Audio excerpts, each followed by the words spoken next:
Dahil nung una, nag-umpisa lang ako sa isang upuan 2014. Hindi po pwede yung buong isang taong ka ganun lang yung sitwasyon mo. Dapat next year, kailangan may mabago. Kahit pang-wallpaper man lang ng barbershop, may mabili ka eh. Para mag-iba lang itsura eh. Para matupad yung mga ganun pangarap mo, ang kaibiganin mo, pakisamahan mo yung katulad dinatakbo ng utak mo. Pero kapag ang kinaibigan mo ay tara sa sabungan at may tupada ngayon, yung plano mo mawawala kasi mapapapusta ka rin. Marami nga tumataas ang kilay sa akin eh. Tinagpos ako sa social media. And 5 years, may sasakyan ako, may bahay ako, may lupa ako. Hindi sila naniniwala, hindi ko raw kaya yun.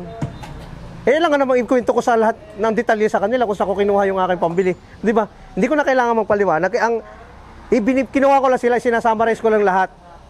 Isa lang ibig sabihin yan, disiplinahin mo sarili mo, pumukos ka, hindi mo man makuha yung ganun kalaki, at least may progreso. Kumbaga, makapagdagdag ka man lang nakasama mong barbero. Halimbawa, dati ikaw lang mag-isa, naging 2 kayo, naging 3 kayo, nakapag-branch out ka ng isa, naging 2 yung barbershop mo.